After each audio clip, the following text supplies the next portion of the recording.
प्रभुदीपं ज्योति परं ब्रह्मदीपं ज्योति जनार्दनः दीपहरतु मे पापो पूजा दीप नमस्तुते।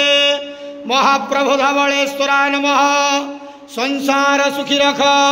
आज शुभ संक्रांति शुभ मंगलवार रे समस्त भक्त मानकर मंगल कर इष्ट खंडन कर समस्त भक्त मानक आशीर्वाद कर मनस्कामना पूर्ण कर कर्म क्षेत्र नदी कर ग्रह इष्ट मान खंडन कर।